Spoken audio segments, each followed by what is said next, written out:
On this week's episode of Circles Off, presented by Pinnacle Sportsbook here on the Hammer Betting Network, we are joined by two-time Westgate Super Contest winner, Steve Fezzik. Extremely polarizing individual. We're going to get into it all. His own personal story, his NFL betting, and believe me, we won't let him off the hook when it comes to touting. We're going to get why he touts, specifically if he thinks people are going to win with his packages. All that and more. A jam-packed, loaded Circles Off, episode number 88. Welcome to Circles Off, episode number 88, presented by Pinnacle Sportsbook. 88. So many players here that Johnny actually didn't even want to be in the studio with me to start because he thought we were going to go way too long with this segment. There's a lot. Marvin Harrison, Tony Gonzalez, Michael Irvin, my boy, Cowboys fan, Des Bryant, Greg Olson, Demaryius Thomas, rest in peace, Nicholas Batum wore 88, Markieff Morris. 88 in the NHL, Zach, is like... It's nuts, the amount of players that wear 88. Really? Yeah. Obviously, off the top of my head, Nylander, Patty Kane. I'm just trying to think. Brent Burns. Oh, yeah. Andrei Vasilevsky. Yeah, right. Yeah. David Pastrnak.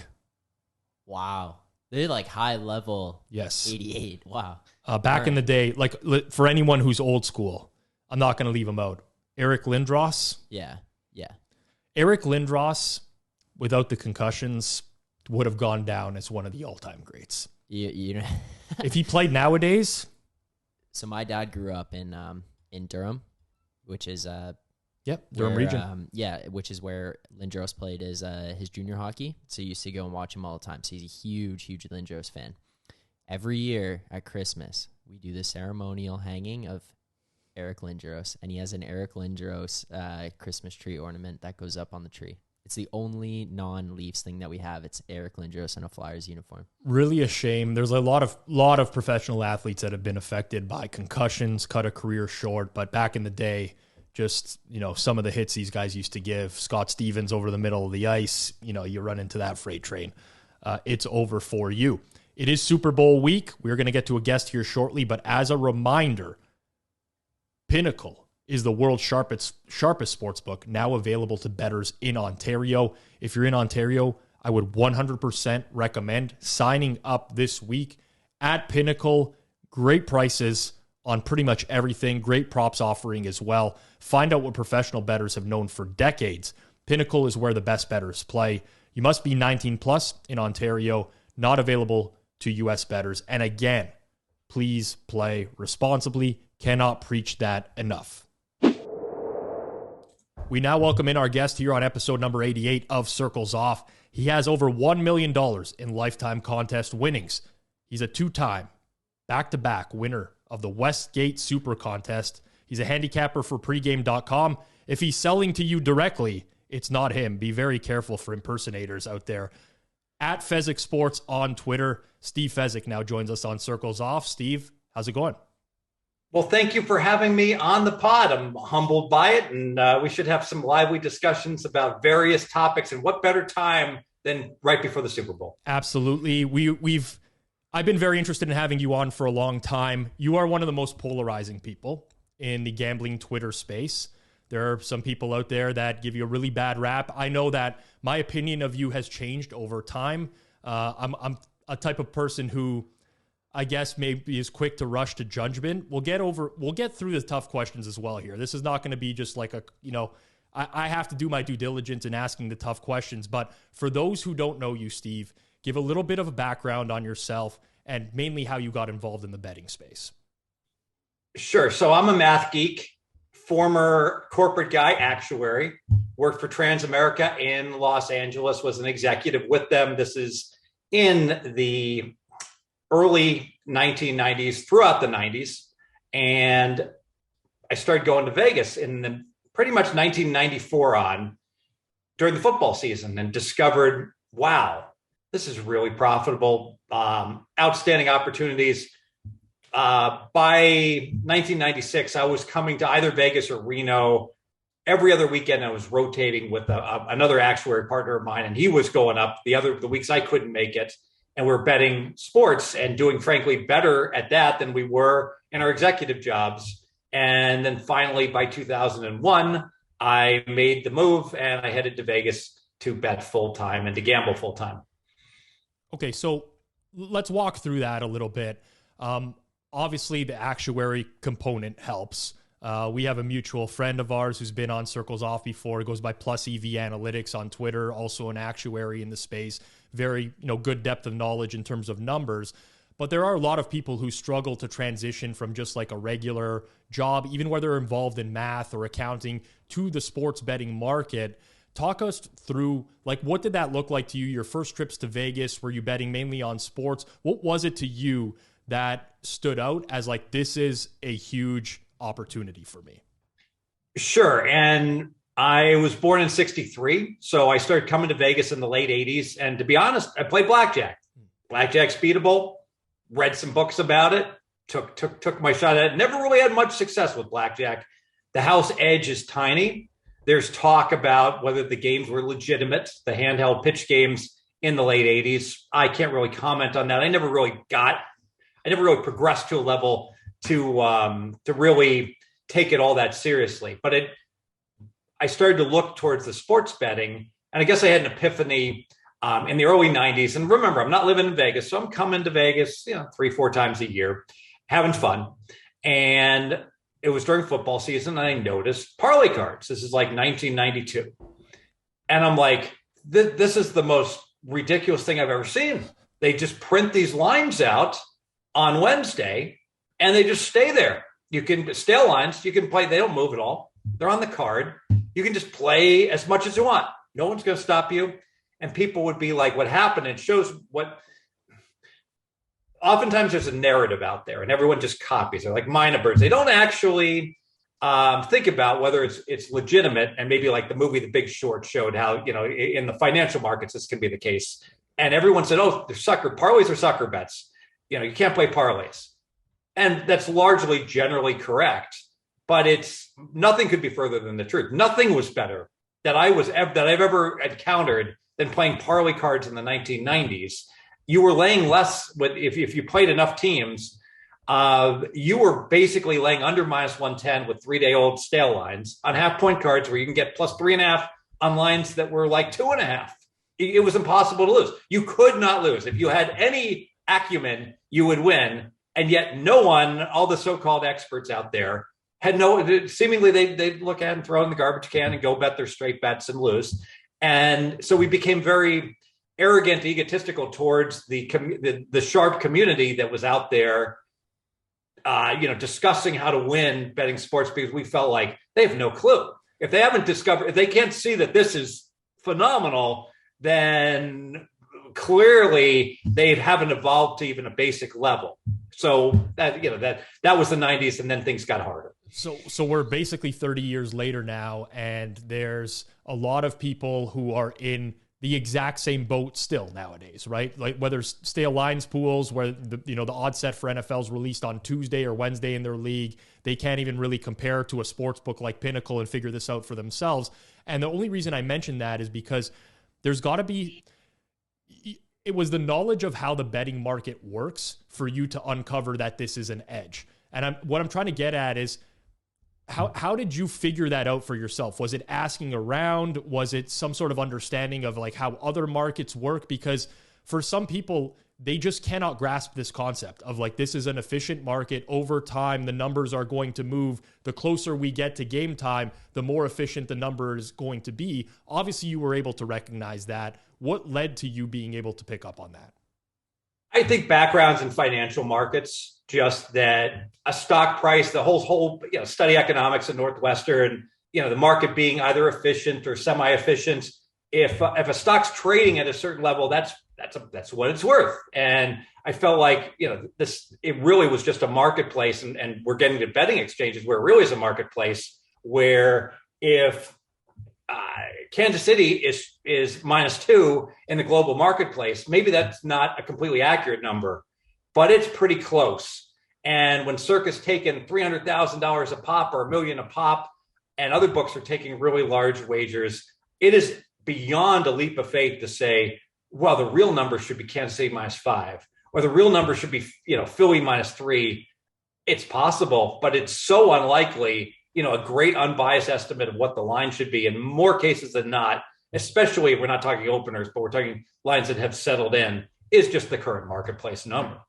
Yeah, I mean, I largely agree with what you said there, Steve. Going back to the parlay cards, I think what most people, even in today's day, don't really realize is like the stuff that people say, like, oh yeah, you're never going to get an edge betting the parlays. You can't bet the parlay cards. That's sometimes where, 1 year something changes, something like that. And then now it's like, wow, this is actually the thing that does make the most amount of money. And it's crazy, with you saying you can get 3x, 4x parlays, laying less than -110, stay lines 2-3 points off. Also, the parlay and that factor is going to be a benefit, right? Because you're going to compound that edge, and you're going to want to bet more on those if they're winning. So, in theory, having a parlay card there was also a net positive versus just even the stale numbers, right? Yeah. So you were laying less than -110, and you're getting insane numbers. You're getting Northwestern plus 21.5 when the market was 17.5 against Illinois. Just numbers that you couldn't believe. Remember, the market was a lot less efficient. It's not like today where if there's a bad number put up there on Sunday night, Brad Powers goes and whacks it immediately. I mean, numbers would just stay out there for days and days, and then you'd see these huge global moves happen on Saturday morning. You wake up and you see 3-point moves in college and the NFL. Now, if you wake up on a Sunday morning, it's not unusual, other than injury news. Nothing moves. Guess what? The number's right. You've got situations where you got Canadians releasing -2.5 and up to 3 it goes. And now if it hits 3.5, then you've got Honduras, Candy Hat Capper taking plus 3.5 and back down to 3 it goes. I mean, it's just the numbers just are not off by much. Agreed. So, if anything, it's just an easier time to be actually a bookmaker on that side, right? Because you're able to set the market and shape the market at the lesser limits versus what you would have had to, even a couple of years back. Okay, so Steve, you mentioned that you are a proponent of the top-down method, as you just called it, which is, make sure you're taking and factoring in the market, having respect for that last number. But I've also heard you say multiple times that you do originate for a few sports, and I believe one of those is included is the NFL. So wanted to give you a chance to kind of talk about that. How is the origination form for the NFL a lot different in your eyes? Yeah, so as a content guy, I have to originate in the NFL because to be able to talk as an expert, I need to be able to do my own work. So I come up with my power ratings. I try to minimize the player personnel stuff because it's just not my expertise. So I'm aware of it. I've got what the backup quarterback's worth versus the starter. This is a good example. Like even people in our industry, they don't know what, Mahomes versus Henny is. And it's not, Mahomes is about 5 points better than an average starting quarterback. I'm not on an island there. He's the best. And Henny's about 2.5 points worse. So it's about a 7.5 point difference. What's the impact on the spread? Probably it would be 8 without going into the nuances of why it's not exactly 7.5. It's all numbers. So I do need to be aware of that when I'm live wagering. When Purdy, goes down, I need to be able to know what the breakdown to Josh Johnson is. That's actually a very difficult thing because, Purdy's easy. He's a slightly below average starting quarterback, -1.5. So where I have him I know because he performed so well this year. What is Josh Johnson? You guys tell me. Yeah. Is he a -6? I don't know. Right. Now, I had a couple of good games last year, actually. Based off watching Josh Johnson, you could argue he's a -20, but that's obviously an exaggeration. But just because we brought this up, I got to bring this up. It's a little bit off topic, but so Steve, you mentioned you're live betting. Okay, bam, Purdy went out. I got to pick up Josh Johnson. You know what was crazy? As soon as Purdy went down, every single Josh Johnson sport card on eBay sold. And it's crazy. It's just another form of beating a market. Yes, right? It's like if San Fran comes back and wins that game and Josh Johnson has to play in the Super Bowl and wins the Super Bowl, that card is 10, 20xing in value. And you just picked up a bunch for $5, $10. It's crazy. But when I saw that, I was like, wow, the ultimate steam chase. Josh Johnson should sign a deal with Johnny Cash. I've been everywhere, man, because that certainly would be popular. As far as so ideally in an ideal world, bottoms up is fantastic. Do both. Do top down and bottom up. and do all these sports. This sounds great. You become an expert. Think about how strong it is to be a strong bottom-up handicapper and do top down. So Right Angle Sports is about to release their plays. You've got your numbers. They say set up Xavier over. You're like, yep, I agree. I'm betting it because you know that you made the line 2 points higher already on the total, and that's likely to be a play instead of a cancel. And if he says set up Dayton under, and you're like, no, that's a phony, no good. And so now you can make more money. But now here's the problem. How many college basketball teams are there right now? 330? Yeah. So let's say we spend 2 minutes a day on Villanova, Reno, UNLV, every one of them. And a lot of handicappers do this. Well, that's 11 hours a day, spending a crappy 2 minutes on the team. How are you going to know all the nuances of a team? How are you going to know Texas A&M's flight got rerouted and their planes, trains, and automobiles today in their game in Arkansas? True story. You're not. It's just impossible. So I'd make the case that all these guys that do nothing but top down, bottom up handicapping like this and do every team, they don't make anything. None of these guys I know, I mean, they win, but they work 100 hours a week and they grind out a living because let's say it lands you on 3 bets and you're betting 1,000 a game and you're hitting 55%. It's still nothing. You're making $150 a day. Go work at McDonald's as a manager. You got to find ways to make a lot more money than that if you're going to do this for a living. Whereas by contrast, my friend Bill Krakenberger, he can't name a player on Texas A&M, right, but he might have 40 college basketball bets on a Saturday with his network of people and he'll do very, very well just doing top down, he's relying on some others doing the bottom up heavy lifting. So, Steve, are you making a ton of cash then betting on sports? Am I making a ton of cash? That's are you making cash bet on sports? Like how's the ROI coming? What would you say your projected earn is compared to like the media stuff? That's it. That's great to compare. I make more betting than from the media stuff. I live in Las Vegas. I hear this question. I get this question all the time. Do you win?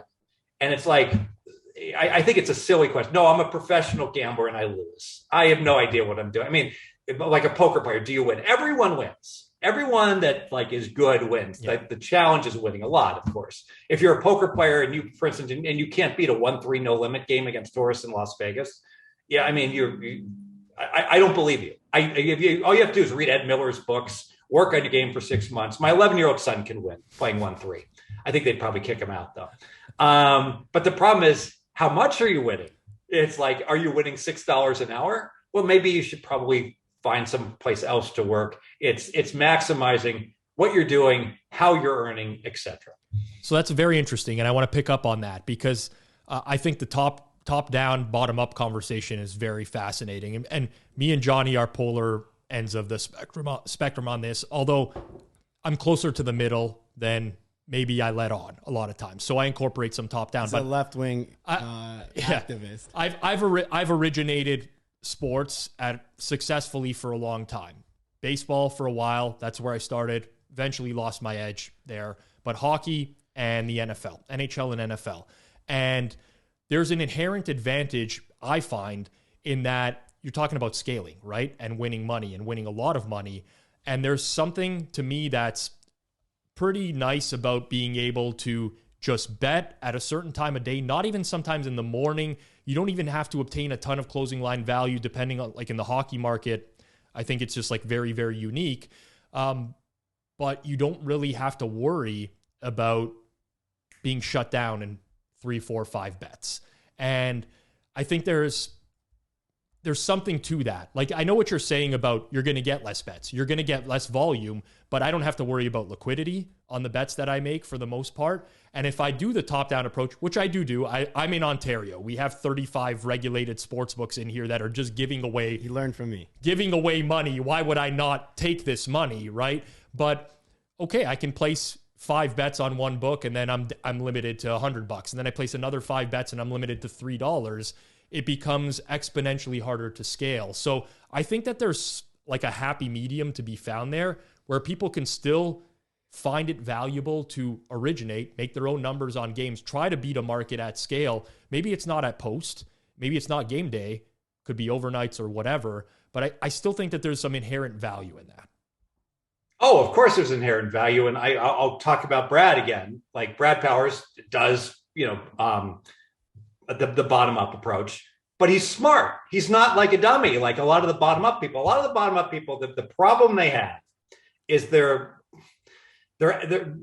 it's too academic for them. They feel like the way to win at sports is, let me take all of my notes and study all night long, go over everything, spend 12 hours, and then at 3 p.m. I'll go take my final exam. All right. And all those people, I get it. You can talk all you want about, hey, now there's no logistics problems, there's no liquidity problems. I can bet $100,000 a game in the NFL. I've done all my work. I can make zillions of dollars.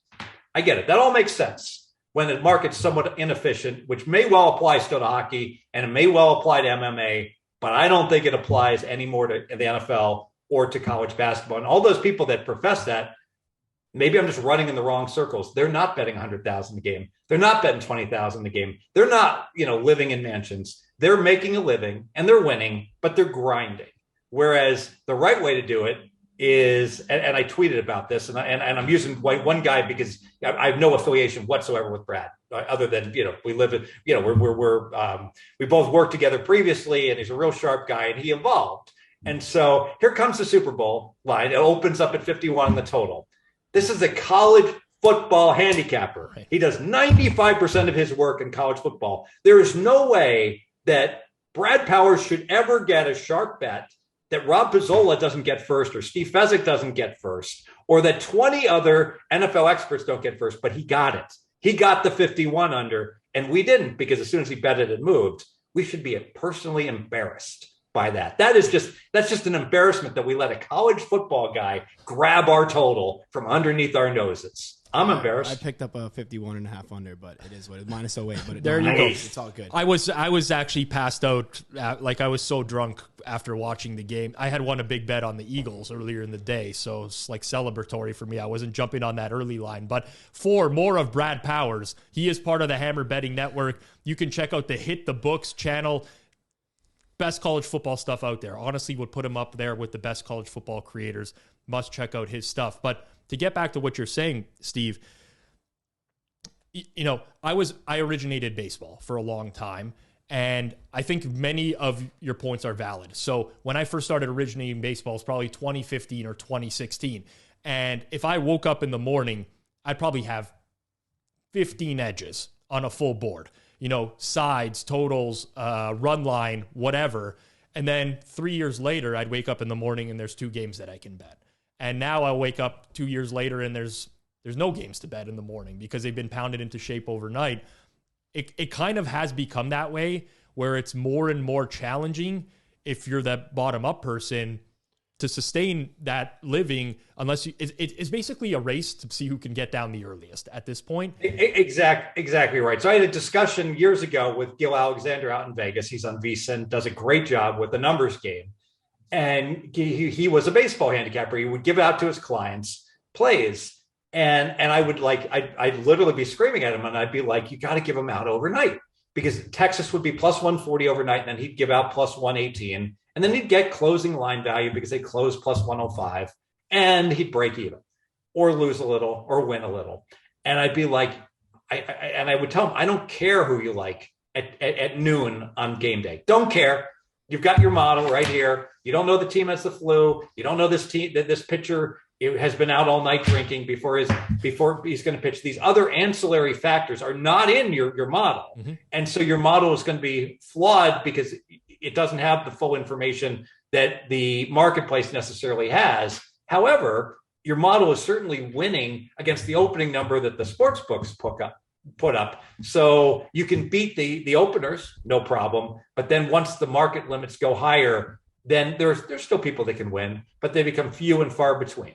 Agreed. I mean, I do a show every Sunday morning in the NFL because there's a huge demand for it.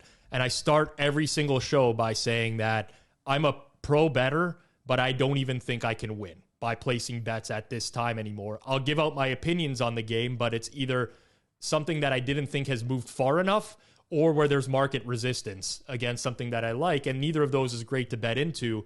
And I think, a lot of people will always ask me, if the number moves against you, do you put down more money on the game? And it's like, no, I don't. I know what my blind spots are. Maybe somebody knows something about this game, exactly what you've said, like players injured, flu, whatever. They didn't travel properly the night before.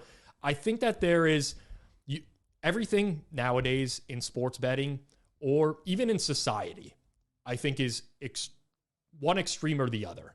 And there's no one willing to settle in the middle and just say, hey, there's elements of both that we can incorporate here. I'm friends with Eric Waz, who you may or may not know. But last time I was in Vegas, sat down, had a dinner with him, and he incorporates a lot of the new stuff or even narrative-based stuff into his handicapping and has success with doing that. And people will just dismiss that. And for me, I think there's just inherent value in both the model number, like the math, and the subjectivity and new stuff. And if you can combine them together, you're better off than just taking one approach or the other. And I'm not sure whether or not you agree with that. I agree 100%, not just in sports betting, but in life. I'll use far be for me to further polarize the United States. But the biggest problem we have is that it's everything or nothing. All right.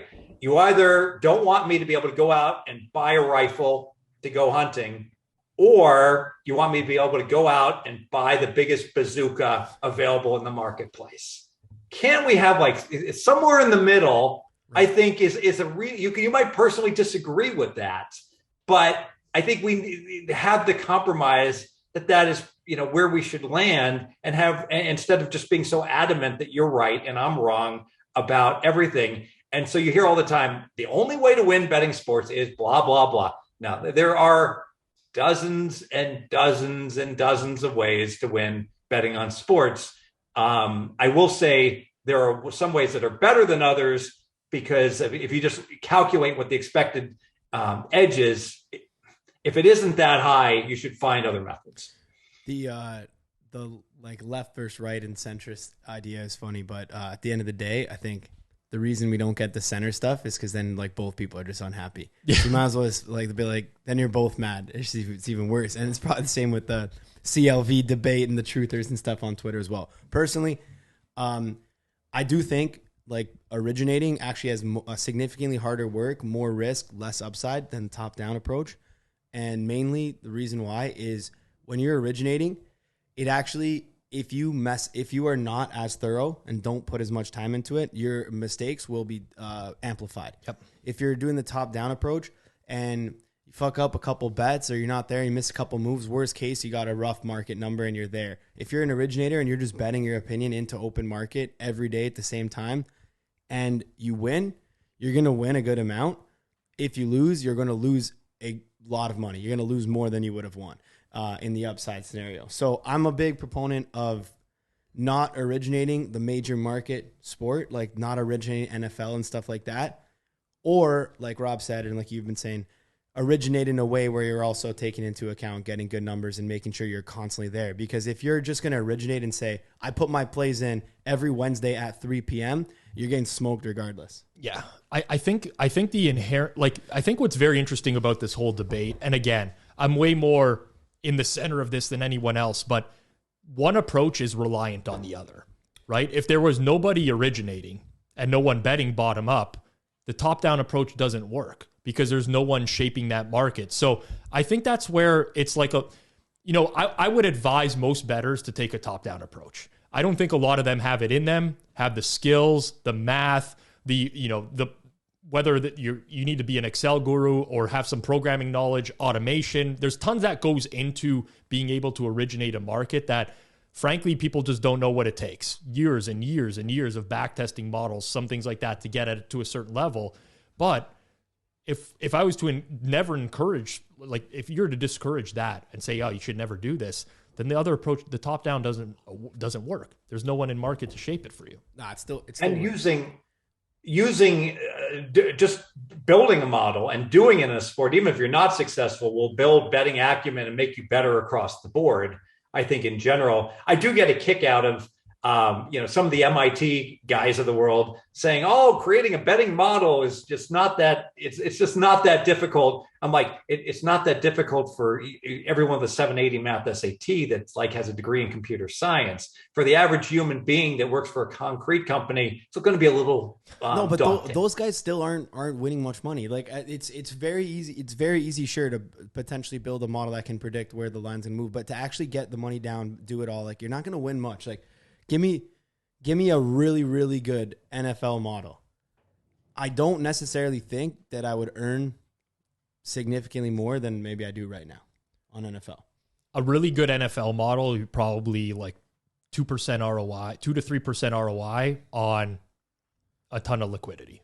Sure. If it so like give me the chances. Like if you're telling me, yeah, this model is going to earn 2% or whatever you get down, you have the info. Yes. Okay. I'm going to crush that, obviously. But what I'm saying is like, give me a good NFL model in a sense that like this could potentially beat the market this year.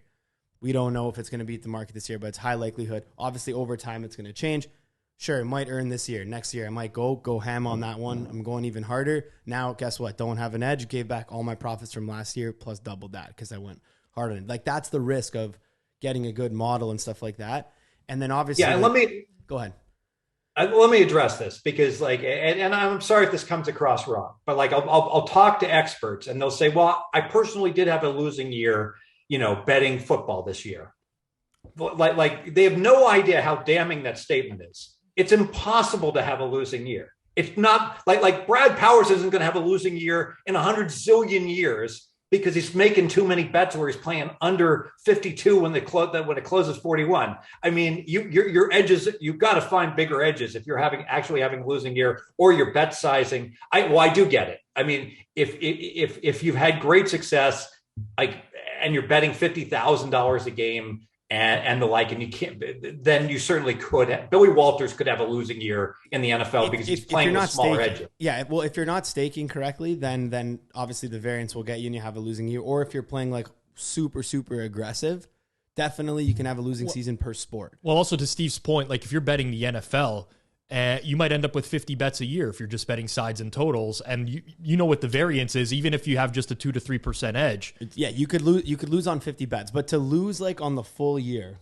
with the top down, it's like you're just not trying or you're not doing well. I mean, I'm going to have more than 50 bets that I make on Sunday just in live week. Exactly. Yeah. Exactly. I mean, that's and people be that's crazy. No one could win playing that. I use an example with the opener in the Super Bowl. Within 15 minutes, I had bet at the same book, Circa. They don't care. They're a tremendous book. I went ahead and bet plus 1.5. I missed the 2.5. I think Crackman got it. So I took Eagles plus 1.5. And then literally 15 minutes later, I took Kansas City plus 2.5 at the same book, not even at different books, the same book within 15 minutes. So there you go. You have a little bit of a middle there. And then as of right now, I mean, depends on the juice you got there, but both of those look to be decent prices as of this exact moment, at least. Yeah. And it doesn't even matter. It doesn't even matter if they're good prices. The Eagles could close -5. It's still a good middle. Oh, fair enough. There's nothing wrong with it. Fair enough. I just more meant like, typically, I'm not a proponent of middling or scalping or arbing games. If I'd rather just bet the one side that is going to give me the EV and leave the other side. And this is a great discussion because I have people are critical of me. I have an always play back philosophy. So if I'm using the top down approach, let's say I'm Right Angle Sports is about to release, okay, and they give out Michigan under 134, and I get it. I'm fortunate enough to get it, even though I'm not going to get much. It's going to move. And then it drops down to 131. And then there's a 130. I'm like, I'm playing over. And people are like, well, wait a minute. You've got this great CLV closing line value. Why would you possibly dilute that? And I'm like, because I'm not a big fan of the please God Right Angle Sports be right on this game. I mean, but they've won 56%. Doesn't mean they're going to win 56% going forward. Leap of faith. There's plenty of handicappers out there that have long-term 30-year records that have hit, 54, 55%. What do I expect them to hit going forward? no way they're hitting 53.5% on their releases on game day. No way. Well, the way I see that, Steve, is that if you don't believe that they're hitting 53%, then you can play back. And then if you're going to win playing back, then eventually the market will play back. And then the closing line will be efficient anyways in the long run. So for me, I'm going to disagree. It doesn't matter. I'm going to disagree. There's too many followers. There's too many lemmings in the market. There's people. So why, if you don't agree, like if you're making millions of dollars, why don't you just slam back everywhere and then you get free money? So why would you not, like, why are you not playing it back into range then if you disagree? If you tell me we're going to flip a coin, okay, and if it comes up heads, I'm getting plus 100.25. How much should I be betting on that?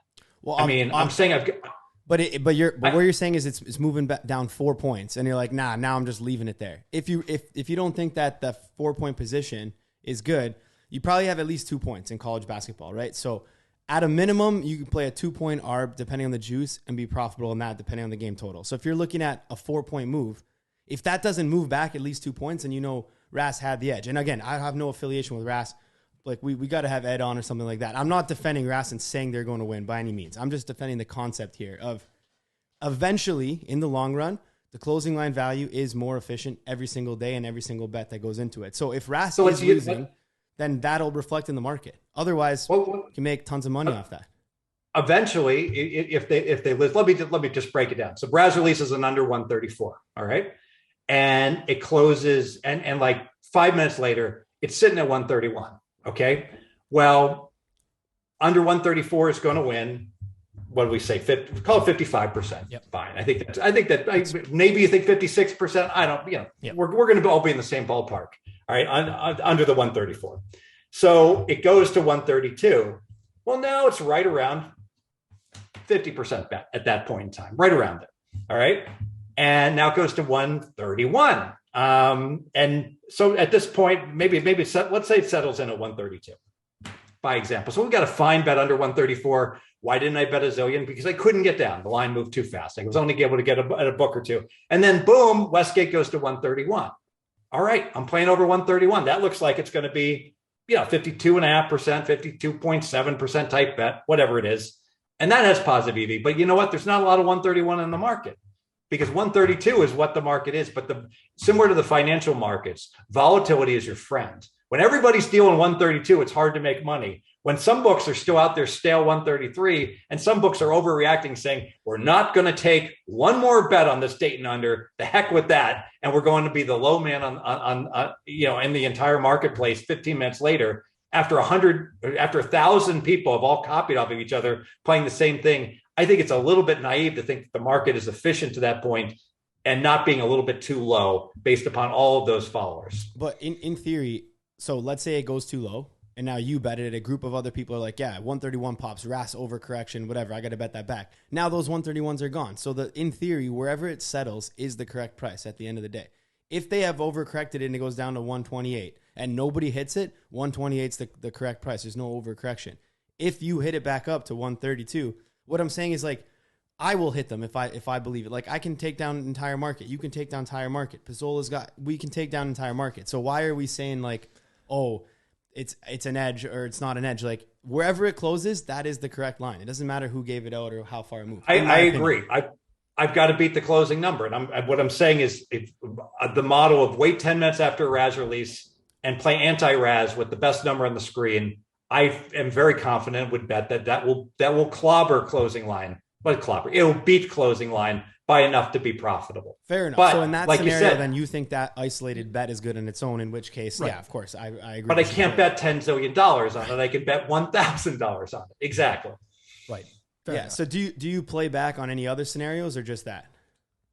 I play back on good stories. I do this all the time in the NFL. I feel like when there is a good story, example, the Bengals O-line, they got 3 guys out. They're not going to be able to block anyone against Buffalo. That's a good story. So what happens? It opens 3.5, and everyone's going to bet Buffalo because it makes a lot of sense. And anyone who watched the playoffs last year knows the Bengals couldn't protect Burrow, and he's God and all, and he zips the ball out. But that's a real problem. So that line goes all the way to 6, and then not only does it go to 6, you can get +6 reduced. That's an example of I think that the good story gets disseminated too much in the market, where initially the -3.5s and -4s were good bets on Buffalo. But when you can take the Bengals +6 reduced, you got to do that. I agree with you. I think that there's often like an over move on a lot of these situations where, at that +6 number, like people are still betting Buffalo, saying like, oh, the Bengals offensive line, 3 injuries. It's like, well, that's already accounted for in the price. That's why the move happened in the first place. And I think we see a lot of this in the NFL, Steve, with the downgrade to backup quarterbacks in the first game, and where like immediately the news happens, right?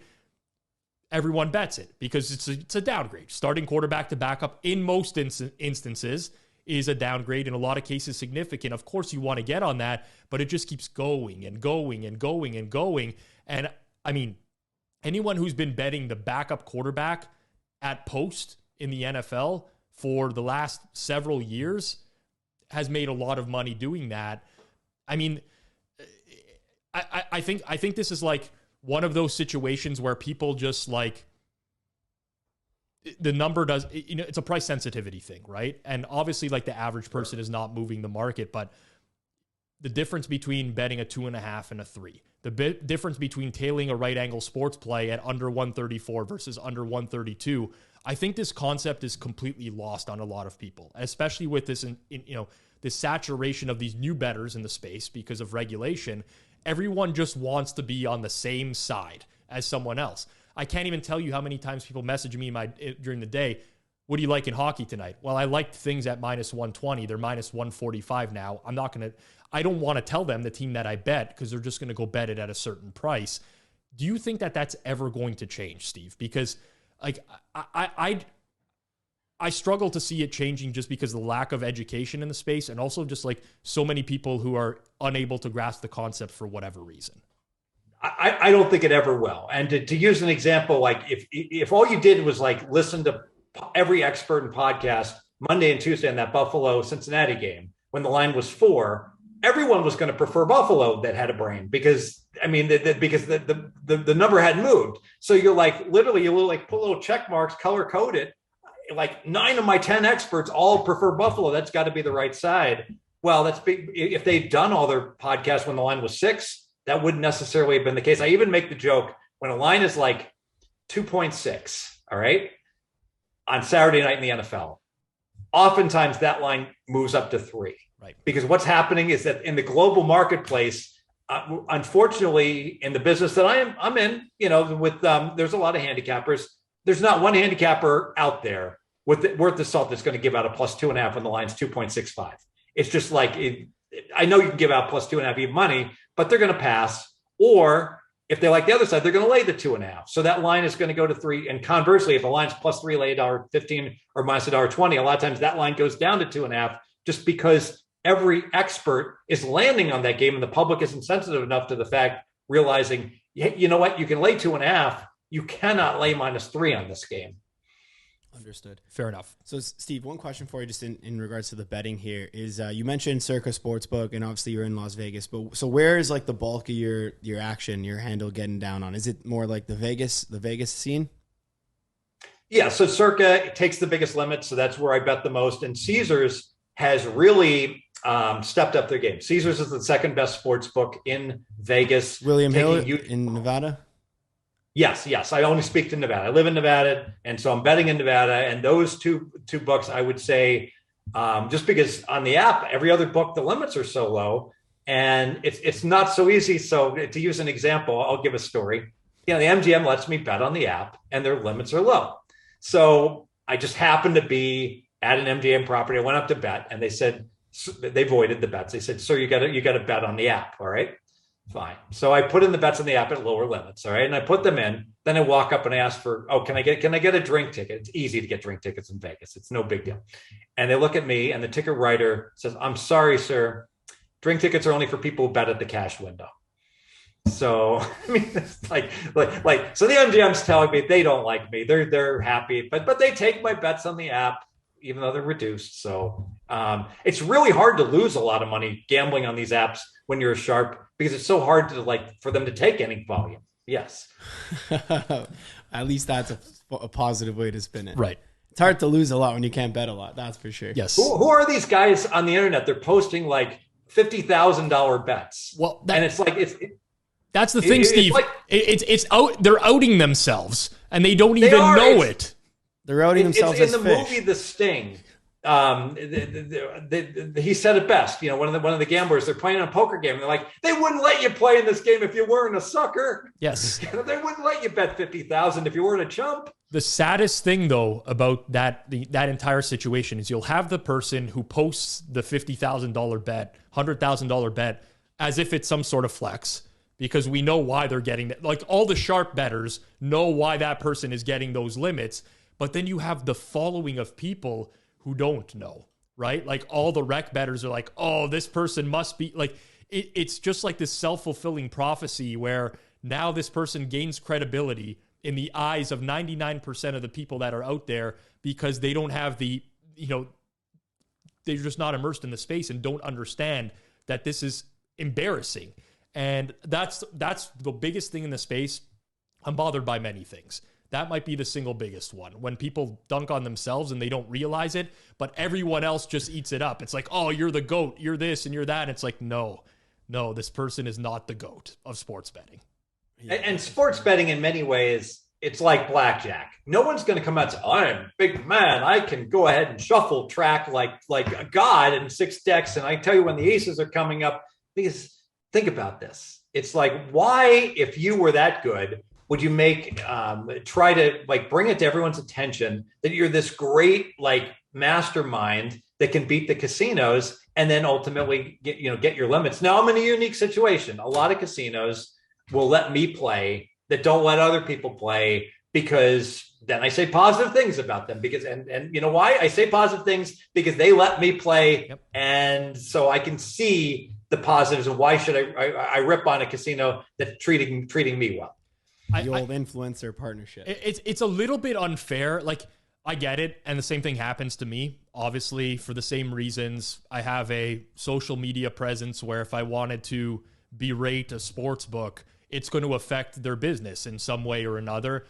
If I have done that in the past, believe me, they reach out to me right away to right the wrong, and they're hopeful that I will, spin it positively. But it is kind of sad that we've gotten to that state, because it's like, what about the poor person who, doesn't have your 60,000 followers on Twitter, Steve, who's in the same boat as you and gets restricted and can't do anything about it? I just hate how the industry has become, every bettor can be treated in a different way rather than every bettor is treated like the same person. So in some ways, I respect the South Point. South Point doesn't take my action. All right. So I can't bet at the South Point, Chris Andrews, and he does a fine job, and everyone loves Vinny Maiello and Jimmy Vaccaro over there, but they won't take my action. The one thing I don't like is that the South Point does a lot of things, and this is true, not just South Point, but other books. They're a paper tiger. They beat their chest about all the really good things they do, like they did last week, where they dealt the nickel line on the money line in the conference championships. And they do take some big action, but ultimately you're being asked not to play if you're a sharp bettor. And the thing that I think is naive about all this, you know what? I can get Rob to go in there and bet for me. I can get the hitman to go in and bet for me. There's if I want to get down 24/7 against your book, and if you want to really make me angry, by calling me out, I assure you, I will hold no grudges, and I will get 10 times the volume against you than I ever would have gotten just betting myself. I like that, out of spite. I'm like that in the same. Fair enough. In the same way. You can. Yeah, I mean, if you've Kenny in the book, this is Kenny Houston $1 Million Blackjack. So the Westward Ho, which is a McDonald's now, it's right where Resorts World and Riviera were, and the old Stardust. So $200 max bet, and they barred Kenny Houston. And he was furious, and he called it. He's got his blackjack team betting 2,000 a hand at all these different places. He's like, tonight's the Westward Ho night. Go in there, get the coupon, get the don't lose on 22 coupon. Right. Save it for when you double 11 and catch the ace. Then use it, save $400 instead of 200. It's time to pound the Ho. All right, Steve, I'm going to pivot here. I would be doing a disservice to our audience if I didn't ask you the tough questions. There will be people that are very upset with me for having you on this Circles Off this week, because they will say, oh, Steve Fezzik is a scam tout. He's selling picks, so on and so forth. If he's such a winning bettor, then why is he selling picks? I'll give you the floor here to explain your process in terms of the pick selling in specific, because generally speaking, I think it's something that people want to know about. Sure. And I bet my bets and then I give them out to my clients. I'm not compromising the marketplace. My clients would do better if I gave them to my clients before I bet them, and I move the market sometimes, but I don't. I'm first and foremost, I've always been a professional sports bettor. That's what I did before I worked for any tout service. And, it's up to the consumer to decide, is there value? Is there not value? Also, I'm like the one honest guy in this business. Do you actually think there's value then? Yeah.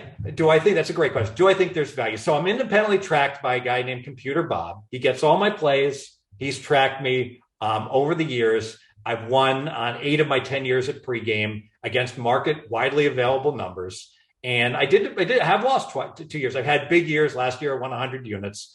And I'm the first to tell everyone, don't buy my picks. You want to buy? I know my picks are for sale. You can buy my best bet on a Monday night college basketball game, $22. All right. People are like, I'm betting on 200 a game. Should I buy it? No, don't buy my picks. I don't want you to buy my picks. The only way you're going to win is to buy my annual packages, get all my plays so that you're not paying $22 when you're betting $100 a game. And he's probably, you know what? You probably still shouldn't buy my annual packages. However, let's say you're going to gamble anyways, and you're going out there and you're going to hit 50%. With me, you're going to hit 53%. I think that's a realistic target. That's what I've hit historically over at pregame. And people derive pleasure also from winning versus losing and being a winning bettor. But to think that you can win betting low amounts is naive. And I lay it out to clients. I'm honest with them about that. So one of the biggest criticisms would be, okay, you sell picks over at pregame. How much is the annual package? Sorry. So what happens is that typically it's $999 for like football for the year. And then if you're savvy and you get coupons and you wait for like we'll have an early bird, you can get it for like $699. I'm just making these numbers up. They're approximately correct. Yes. Okay. And so I had a Super Bowl package that I put up, and I'm selling it for $39. You could buy it for $29 for 24 hours. You get all my prop bets on the Super Bowl. So what I was going to say more is like, okay, let's say it's $1,000, obviously average price, maybe 700, whatever. Chop that up. Let's say you're getting $350 a sub to your pocket. I don't know how many subs you have, but the point, and again, this is not my opinion, but what a lot of people do have a criticism with is like, if you are going to win, hit 53% or more in NFL, you won a couple super contests. We know you have the money to actually bet and get down. It's not like you're undercapitalized. Oh, I only have $1,000 to my name. We know that's not the case. Why? What do you need the extra 10 grand for, 5 grand for from selling the picks when you can play that on, if you're doing so well, you can just make that money anyways? Well, I can't make that money because I am making it anyways. So this is just extra revenue. So let me use an example. So Johnny Chan is a great poker player, and people hire him as a consultant to help them with poker. Phil Hellmuth does the same. Why does Phil Hellmuth represent different poker? He's a great poker player. He could just play poker and make a living. Why do great fund managers work as fund managers when they could just invest themselves and make a good living? Because you know what? They can do both. They're not mutually exclusive in any way, shape, or form. The one exception to that is horse racing. I've been hypercritical of the horse racing industry because how the hell can I make money in a pari-mutuel pool if I'm telling all you guys to bet my horse and now I get paid 4-1 instead of 6-1? But in theory, sports betting is like that too, because it is a lower liquidity market, right? Obviously with the stock market, and by the way, I would be vehemently against using a hedge fund manager to manage your finances and paying a fee on that as well. But in general, it just doesn't add up to some people. Like, hey, I make so much money, I hit 56%, but also like buy my picks for, I'm going to take home $300 off this and might get an extra 5,000. Like, yes, I get it. Make money where you can, but it's tough to believe that there's going to be like value in those picks. And if there was, then there's no reason to give them out for $350. You know what I mean? Or like why wouldn't you just like go get on a free roll somewhere with someone if it's so good and probably make 100 times that amount? How do you know I'm not doing that?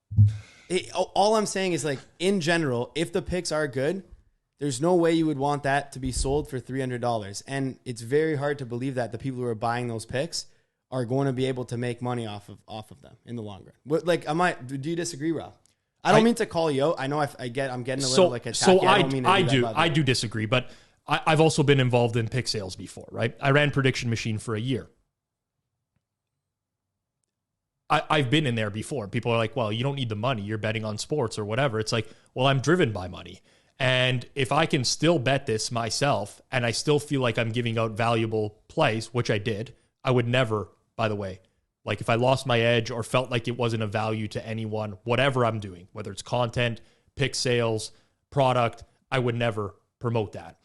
But I've been there, so I feel it. And like there's this tout chart that circulates all the time by Sprague, right? And then Rufus retweets it and this and that. And it's like, this is not the be all and end all. Like there's so many different shoot offs of that chart, in my opinion, that are not fair. Now, I think it's a valid question though, of if you are betting this yourself and you are selling it, I mean, that could potentially impact your own livelihood there. So if you think that there's something of value here, what's stopping someone from going and beating up the market with the numbers that you're giving out, the plays you're giving up? What's stopping someone from potentially reverse engineering what you're doing? Like you post public power ratings for NFL as well. Like there's all that stuff that's out there. I think it's legitimate for someone to question whether or not there's value in that, if that makes sense. Yeah, this is a great point because the second, let's say I like an under in the game and I bet under 140. If I give out one under 140, I will never see 141. If I stay quiet about it, it's possible I might get a better number and be able to bet it again. So pretty much when I release that, there goes my second kick at the can, if you will, that I potentially could do. But I don't think you should be discussing me. I'm just a minor cog in the greater picture. Use Right Angle Sports. Why is Right Angle Sports? They bet their stuff. They compromise the market. I'll explain the difference. Okay, so I'm Please. glad you brought that up. So here's the.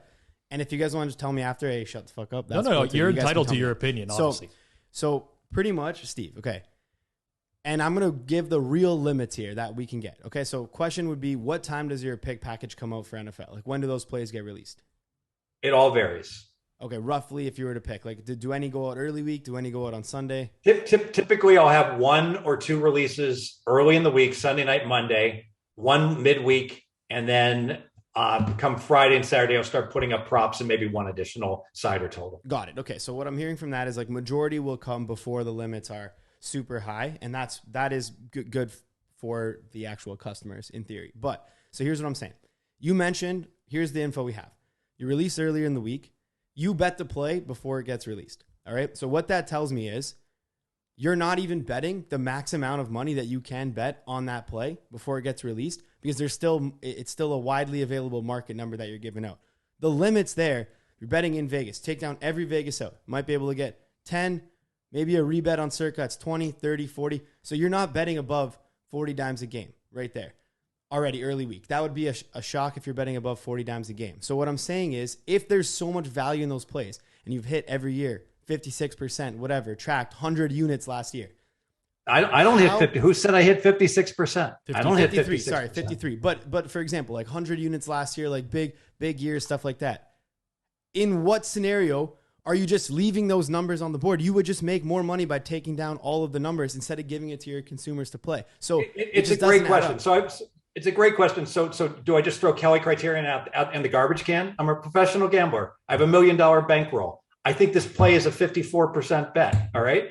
Which is really good on an NFL side. I have a 3% edge. Bang. That's a $30,000 full Kelly bet with a full $1 million bankroll. If I'm betting half Kelly, that's only $15,000. $15,000 is not going to compromise the NFL marketplace. So even then, early in the week. So then how'd you win 100? If you won 100 units last year, then there you go. There's your bankroll, well above 100 million. You've been doing this for years. You have millions in super contest winnings. Like it doesn't add up that early week. How am I going to bet $15,000 on a prop bet that's not widely available?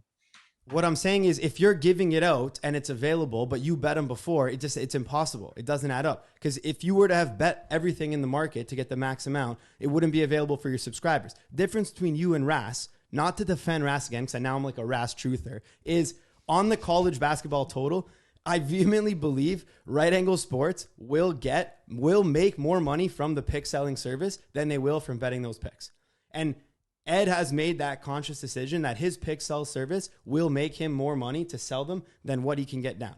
in your scenario, it's impossible that the pick selling service can make you more money than getting down on the picks, given the time and the liquidity in the market in that time. And also given the fact that you're mentioning that you bet the plays before you give them out.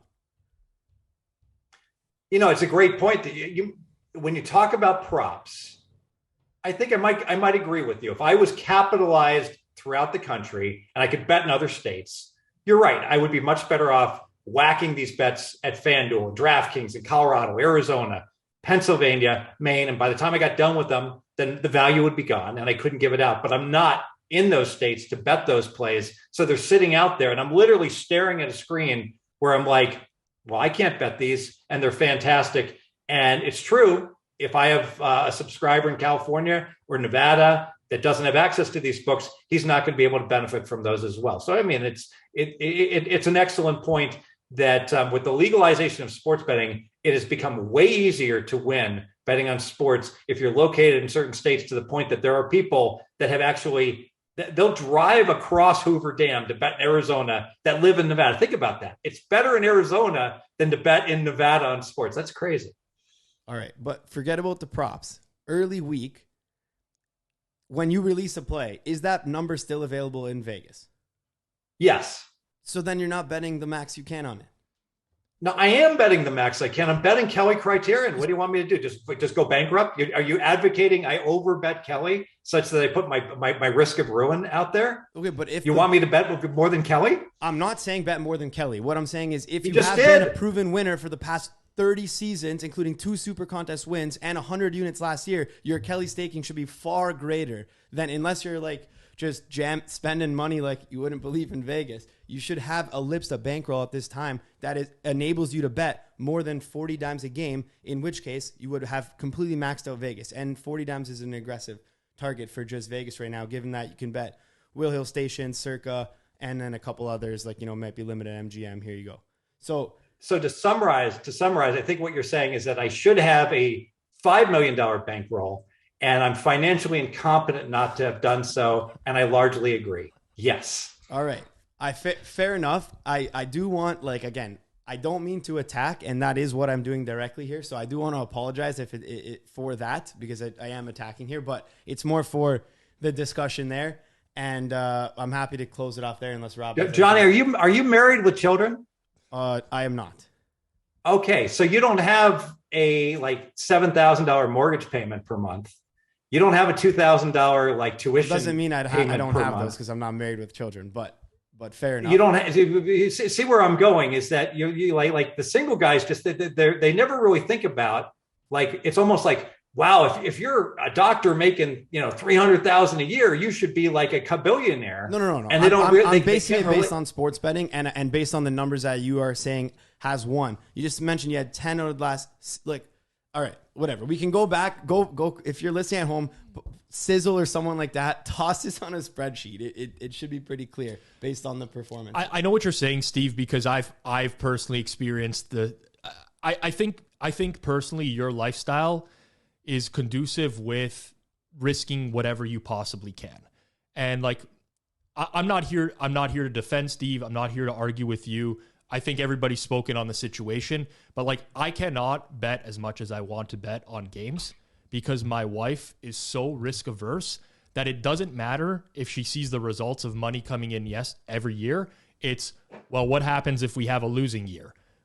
I mean, that's the boat I'm in. So I understand that point of view. I mean, let's do the math, guys. I bet $10,000 on 4 NFL games a week. Okay. I hit 55%. I have a 5% ROI. I make $500 per play. That's only $2,000 a week. That's $8,000 a month. That doesn't even pay my nut. 30 years, then after the first year, you're up to 12,000. Then you're Kelly staking. Then your roll. That compounds. You are assuming that how is it compounding? So no. How is it compounding when I have a nut of 12,000 a month and I'm making 8? Where is the compoundation of my assets going up versus down? I'm saying it's not like you just started sports betting last year. I'm saying this is I understand years and years and years. But all right. Again, I apologize that I don't have $1 billion to be betting or 100 million to be betting in the marketplace. And you're right. If I did, then I should not be selling it because if I was betting anywhere close to Kelly, it would compromise the marketplace. I agree. If you were betting full Kelly at a $2 million roll, yep, which if you're as good as you say you are, then you should have, then that's my argument. If you're saying, hey, my bankroll is only $1 million because I have put other stuff into other investments and whatever, and I want to be risk averse, then in theory, Steve is correct on that. And then he should only be betting 10 a game, in which case he can get that full fill at circa on an opener, does not need to actually move the rest of the market. And in theory, plays would have value and could still attract CLV. So that's my final. And I guess where I'm coming from with this, and I feel I'm being hyper criticized. If you go talk to Circa and Caesar, they'd be like, "Oh, none of these guys bet anything, but Fez does." So you're picking on the one guy in the industry that's the real deal. The reason I am critical, by the way, is, and I've said this to Rob multiple times, I do think you win, and I do think you are sharp from everything you say. I know for a fact that you win money. So that is why I'm extra critical on the pick sales, because if someone didn't win money betting sports, I know why they're selling picks. And it's because that's their way of making money, and they just want to, and they know it's not valuable, but that's the means to make money for them. So if anything, Steve, the reason I'm actually criticizing you is because I know that you win money on your own personal betting. And that makes it a little more confusing to me as to why $5,000 a year or $6,000 a year in pick sales would make the difference if the numbers were good. But if you're Vegas Dave's scamming. He's not earning any money from betting. I tell you what, I'm feeling like I like the way Rob has conducted all this. So if he's up for it, I'd be more than happy to put him on my VIP list and he can have my plays for football season this upcoming year, if that's okay with Rob. Yeah, I mean, listen, here's would you tail him? I would tail Steve's plays. Now, listen, here's the thing. We have a mutual contact, right? In Hitman, for example, who I highly respect, and I know who wins money, who basically tells me Steve gets a bad rap in the space because of things that he might say on Twitter, so on and so forth. But I'd go to bat for this guy, and I would bet that. And like, to me, it's extremely important when my contacts in my community that I highly respect, that I know that win, would go to bat for someone else. So yes, I would. Now, would I advise other people do that? No. Like, one of my biggest criticisms, Steve, of the touting, which I honestly don't have an issue with touting in general, I just would go to pregame and I would, there's no picks history anywhere, right? I understand that there's marketing involved in pick sales and you have to promote short-term trends and so on and so forth, but I cannot find a Steve Fezzik picks history. And you mentioned Computer Bob documents it or whatever. That should be more public or brought to the forefront a little bit more. And that's kind of why why I invested in betstamp and why I believe in betstamp, and what we've been trying to build is like a community of people that are tracked third party independently. So I'd love to take you up on that offer. I'd love to track them in betstamp privately so they're not exposed. But so at the end of the year, we could just publicize them and say this is a documented record for Steve Fezzik. And there is a document record of pregame. You can get every pick that I make, the last 10 show, and you click on it, and then you can scroll down and you can see it. So that is available as well, along with a summary of how I've done for during the past season for every sport. So that is out there on the site. Okay, I didn't look hard enough. So I mean, it's a criticism of the site. Whatever, that's fair. We're now getting into like semantics here, but yes. This is like in the movie The Terminator. They're like, why isn't it easier to find that history? And they're like, they asked the guy, exactly. Like, why didn't you bring like these ray guns back with you if you're from the future so you could take out this guy and you have to just go back naked without any weapons? And he's like, I didn't build the thing. I'm sorry. I don't know. Fair enough. Yeah, I mean, listen, this is, I get the arguments from both sides, and I would honestly say that just like a lot of my opinions in life, I'm somewhere in the middle of understanding where you're both coming from. But I mean, I'd be hypocritical if I was going to berate someone who sells picks, because I've sold them before. I know what my life circumstances were when I was doing that. I was doing very well betting, but there's like a lot that goes into it. And the hitman sells picks. The hitman's like the Terminator. You don't want to take the hitman's action. And what I love about the hitman is like, he'll actually make fun of me. He'll be, you only made this last week. You suck. And he's right. Of course, he does have the advantage of living in a state that's much better right now to make tons of money. It's very different. But yes, I agree. It's never been the pick sales aspect that's been the issue for me. It's doing pick sales in quote unquote the right way is what I'll say. I do think that Steve does win sports betting, FYI for listeners. Sorry, I'm getting a little voice crack here. But the pick package thing is still a bit like frazzling in terms of that. However, everyone does have a right to earn, and it earns extra money. So like, I can't criticize it that much. I will say, and I want to emphasize, I have tons of long-term clients that have been with me for 10 years, and they buy my annual package each and every year. That doesn't mean that makes me like some god that I'm like better than everybody else, but it does mean I've shown, a strong acumen. And along with that, like if there's one thing you should buy from me, it's my Super Bowl package, because I'll discuss stuff that teach a man how to fish, that there's certain things in every Super Bowl. I'll throw one out there. You used to be able to bet no overtime in the Super Bowl, and you could bet like minus 600 that there would be no overtime. And there'd be Super Bowls you'd bet the dog at plus 6.5 or higher. So think how good this is. Let's say you're betting 10,000 on the underdog in a game plus 11. All right. Well, if it goes overtime, they're going to cover. So this is like the ultimate free roll where, I clearly have to bet 11,000 on no overtime at minus 650, because if it goes overtime, I'm going to win my bet here on Denver plus the points against Green Bay, etc. All right, Steve, the reason I wanted to have you on specifically this week is I think that there's something that's extremely topical that came up prior to the championship games in the NFL, Championship Sunday, which was SharpClarke on Twitter tweeting out that he made San Fran a 3-point favorite on the road at Philadelphia. He stands by that number. And you quote tweeted him verbatim here, Mr. Clark does some great work. Having said that, I have to say, those who have made a huge living betting 20 plus years, none of us would ever say an NFL line at post was off by 3+ points. Yet content providers, many who bet smaller zero, seemingly have this take often.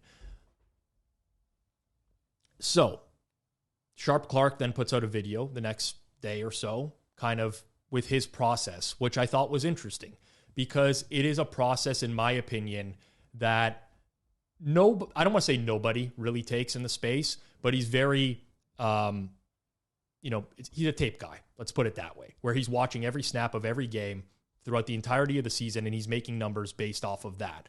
I would think that a lot of the NFL market is mostly numbers guys, news guys. You don't get a ton of tape guys, so to speak, and I'm bucketing people, influencing the NFL market. I think that there is a possibility that maybe this is a hidden advantage or something that people aren't accounting for in market that could be of value, where someone could arrive at a very different number than the close and think that they have an edge in sports. It's possible. I'm not saying I necessarily agree with it.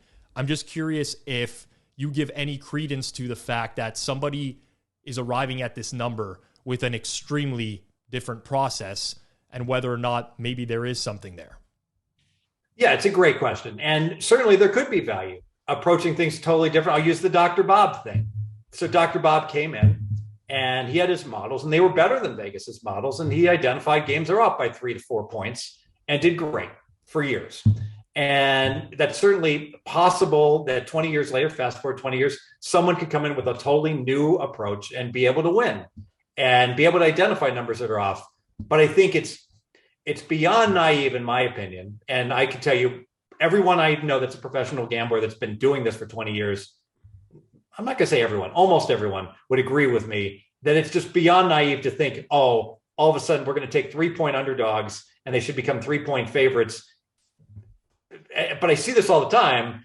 And I apologize to Mr. Clark, because he is a guy that is, by all accounts, fantastic guy, does really good work, and his models are solid.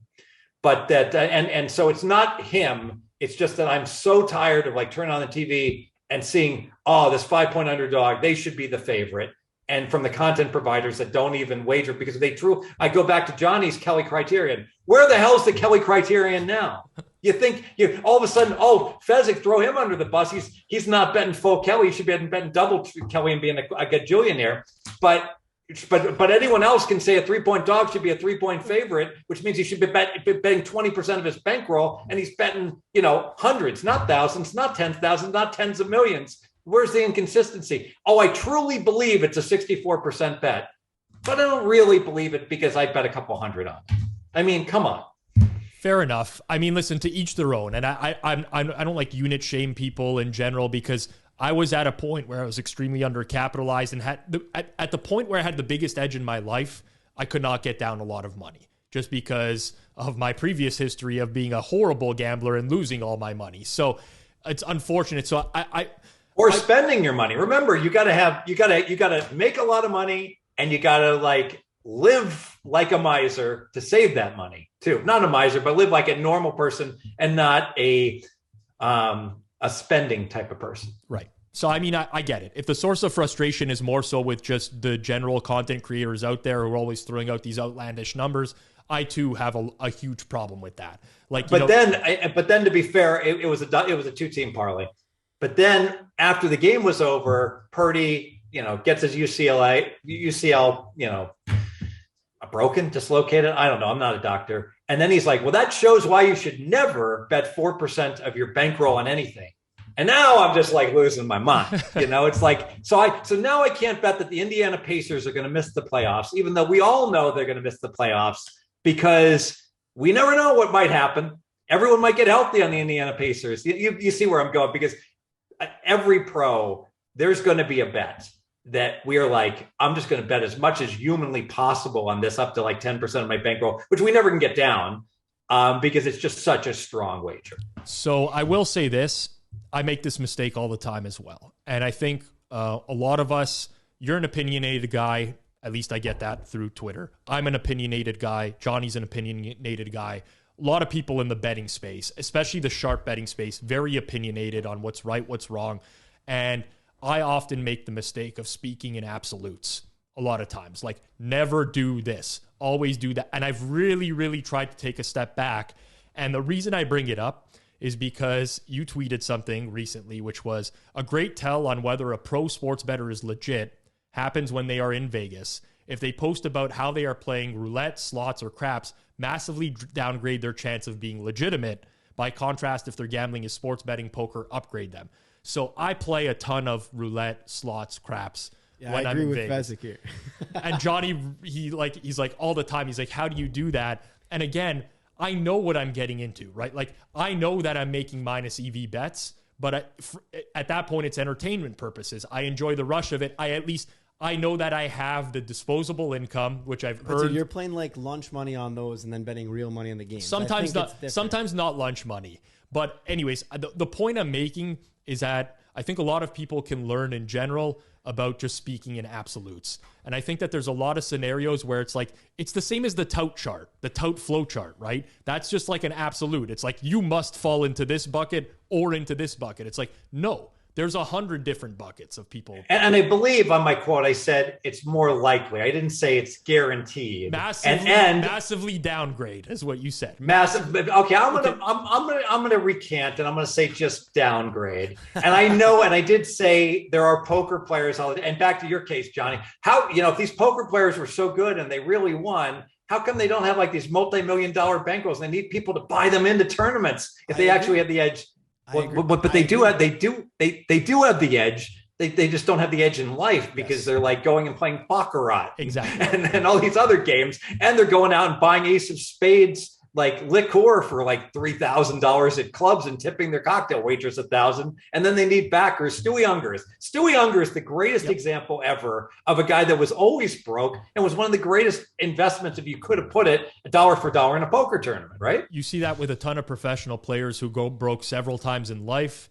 Part of it is they finish their poker tournament. I've heard stories, of people finishing poker tournaments, winning a couple $100K, and then turning around and just blowing it in the casino on the way out the door. It happens. Some people just don't have, they just don't have it with it. Bankroll management is an inherent trait to be a successful bettor. Part of the reason I don't go broke is because I know that the casino has an edge when I'm playing these games.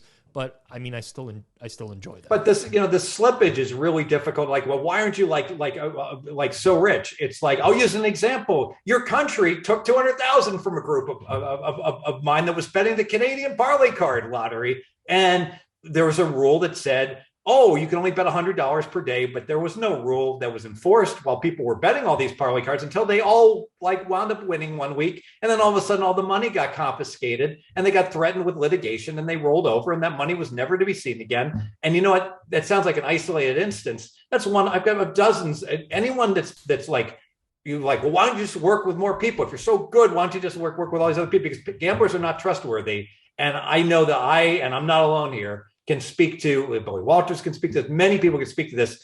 We have been stiffed by so many books and so many people that just have taken our money and have told us stories that it's makes us extremely reluctant to want to work with anyone that we don't know well because of those circumstances. Fair enough. Out of curiosity, I don't know if you happened to catch the Circles Off episode. I think it was number 61. Where we 62, says producer Zach, where we reacted to Ross Tucker on the Even Money podcast, interviewing Simon Hunter of the Action Network. You were not on the episode that day. I'm curious if you know what episode I'm talking about or if you saw the reaction video at all. I heard about it, and to summarize, correct me if I'm wrong, I believe Simon described a betting syndicate, and it was clear Simon had never been part of a betting syndicate. Am I correct? That would be the one. That's correct. I think a good conclusion is that sometimes when you're asked a question, you're supposed to be an expert and you don't have the answer to it. It's better to say, I have no real experience with that, rather than to try to come up with what you believe the correct answer to be, would be my response. So I'm just curious about this because I watched that interview. Me and Johnny watched it. We reacted to it live. We had some people had been messaging me all kinds saying, you got to watch this interview. I figured, okay, we'll turn it into a piece of content. In hindsight, I felt a little bit bad. I mean, I don't like to attack. I do it. You love to attack. I don't like to. I seriously don't like to do it. I seriously don't. I don't like confrontation in general.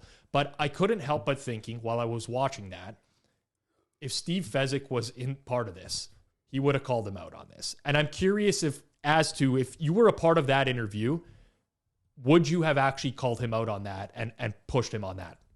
It would have depended upon the circumstances and the like. But, I will say, I'm part of a group. You're never going to agree with all these other handicappers, but I'm not going to, if I'm under an umbrella, one of the handicappers gives out a total or buys points, it gives out a total on Super Bowl or buys points on games. People say, what do you think about that, Steve? I'm like, it's wrong. Don't do it. Don't do it. I'm not going to go to bat for someone that's just doing something that you take 100 MIT grads that all bet sports for a living and you ask them all, should you tease the Super Bowl? And all 100 are going to say, of course not. You can just bet the alternative total and lay minus 240 on the same bet instead of laying minus 280. Why would you do that? No, I know exactly how that feels. I did a piece of content a couple weeks ago where someone teased the Eagles up to plus 4.5 through 0 against the 49ers. And I vehemently suggested that the math is, do not do that. And it won. The teaser won. It's not as terrible as it sounds. I know teasing through the 0 and the like, but the line's essentially 2.9. Yes. If you get a 2.5 and a 7-point teaser at 4.5, let's put it this way. It's not as good as a long teaser, right? But that teaser's better. It's better than any other non-long teaser out there. I'm sure Unabated would agree. There are worse teasers that you can make for sure. And I'm sure Unabated would agree as well. It is Super Bowl week. This is the Thursday of the Super Bowl. I do want to get your thoughts in some general advice for people. So what is one big piece of advice you could give to those that are betting the Super Bowl in the coming days? There's 1,000 prop bets that you can wager on. I've run really well on prop bets, but part of that is because prop bets are much more beatable. They say bet the same on the big game as you do any other game. That's terrible advice. I was shocked. I saw Spanky give that out, and I agree with them about the side. Why would you bet the Super Bowl side? It's like the most bet into line ever. And maybe if there was one public team, the public will move a line. I'll go back to the Green Bay Denver game was probably one of the most famous Super Bowls. LA was catching 11. Come on, that was a good bet. But that's because the narrative was that Denver can't play in Super Bowls and Elway's a choker and Green Bay is like a gauntlet team. But in general, why bet the side when you've got 1,000 different things that you can wager on, including whether the first kickoff is going to be a touchback or not? Right. There's a lot of advantage plays, and I'll use an example like when New Orleans was in the Super Bowl, you could bet who was going to get the ball first. Well, New Orleans was going to get the ball first. So there's some really, really good bets that can be made. And if you rank them in order, I find it hard to believe that the side of the total is going to be one of your 20 best bets that you're going to make on Super Bowl weeks during the 14-day period. Are there? So we did an episode on Super Bowl strategy last week, and I talked about something that I strongly disagree with other people in the Sharp community who, I'm the guy that almost always bets. It depends on the situation. I don't want to say always. And again, never speak in absolutes, but the Super Bowl, in my opinion, is a very different game than week 13 of the NFL because it's the final game of the year. You have all these plays, trick plays that teams haven't used over the course of the year. They pull out all the stops to win it. There's nothing else that's happening this season. I'm the guy who bets over 2.5 players to throw a pass in the game. And I always get this every year, which is like, this is a horrible bet. Look at the data, sum up the data. Only, 0.1% of the time is there going to be a third passer in the game. And it's like, this is very different. I think people lose this with the Super Bowl. I'm curious if there's any particular angles, stuff that you see that's specific to the Super Bowl that is very different than a traditional NFL week or game. And whether I guess you agree with me on that, like don't treat this game just like it's an ordinary game. It's a lot different. Oh, I absolutely agree. I think even things like on kickoff returns, if I'm fielding a ball 5 yards deep in my end zone and it's the Super Bowl, I'm going to take it to the house. It's like, it's a big game here, so it's more likely you might get a return because of that. There's certain tried and true stuff. And I do think, don't look at the database for the year just alone for the teams. Look at the database for the Super Bowls. One thing that we've seen, and the market's gotten the memo, unfortunately, is lower scoring early in the games. Now, how much of that was Brady and how much of it's just nerves, teams being too conservative? So you look at a total and it's sitting at a 49, you should see a 10 in the first quarter, and you should see a 24.5 for the first half. And the market's dealing lower than that because the first quarters and the first halves have been lower scoring. And I think that there has to be an adjustment based upon the historical lower scoring starts to Super Bowls. Fair enough. Totally agree. We'll leave you on this, Steve. It's our closing question for every guest that we have here on Circles Off. If you could go back 5 years and talk to a previous version of yourself, what piece of advice would you give to your former self? Wow. Can I go back further than 5 years? Sure. Take it back as far as you want. I would go back to me twice. I'd go back in the late 90s, and I'd go back to me after like all my contests. I won the 5 contests like in 2008, 2009. And I would say, there was a poker player that won Player of the Year. And he's like, I wish I knew how good I had run. In order, when you're doing this and everyone else is doing this, yeah, probably it's not just you're the best in the world at it. You probably got very fortunate along the way as well. And I almost use like the survivorship bias. Almost everyone you see in the casino that gambles won when they first started gambling, because if they would have lost, a lot of them just stop, but so usually you run well to start and then you create gamblers for life. But I would come back to myself and say, look, you got to reinvent yourself. You got to constantly be looking for new edges, new things that you could pick up on, instead of just continuing to do what you've always done, General Motors style. We always make big gas guzzling cars in the 80s. Everything will be fine.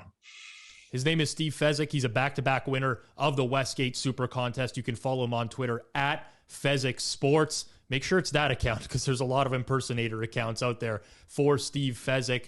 I got very hung up in this interview on you going to Northwestern because all I think about is Darren Ravel going to Northwestern, and it's got to be, I don't know that I could live with Ravel going to the same college that I did. I don't know, Steve.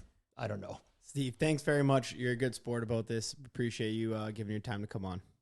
And Johnny, I would welcome working with you directly on some stuff. I think that might change your view of me, and maybe Rob will make that happen this coming football season. I will say, Fezzik 40-unit banger season incoming. I will say, and we did talk about this before we went on air as well, and I'm speaking on your behalf now, but to Johnny's point, which he did make during the interview, I think we both think that you win in the long run. I can never confirm that. Me through mutual contacts. I think Johnny through just the way that you tweet. I think it's very. But that means that. But I appreciate that. But really, I mean, I got to tell you, it means everybody wins. Everybody. I know guys. My buddy Cutter, like can't play a lick. That poor guy, and he wins big. You know, he's like, it's not hard. It's winning a lot. That's the hard part. But I will say, and I want to give accolades to the Hitman. Like we're talking about reinventing yourself. Here's a young kid. He is not the smartest guy in the world. He didn't go to Northwestern or MIT or University of Chicago. But you know what? The guy gets it in terms of how to win. And is just a phenomenal contact. And I'm blessed to have him as a friend and as a co-bettor that we share information. I mean, listen, anyone can make it happen. I've known Joey Toons for years from when he was based out in Vegas back in the day. I'm not scared to admit it. Not the smartest guy on the planet. Don't know what he would score on the Wonderlic, but he figured out sports betting, and people can do it. I mean, it's there for the taking if you put the time in. Again, Circles Off episode number 88. If you liked our content, please smash the like button. Subscribe to the Circles Off channel. Thanks to Steve Fezzik for joining us. We'll be back next week for Circles Off episode number 89.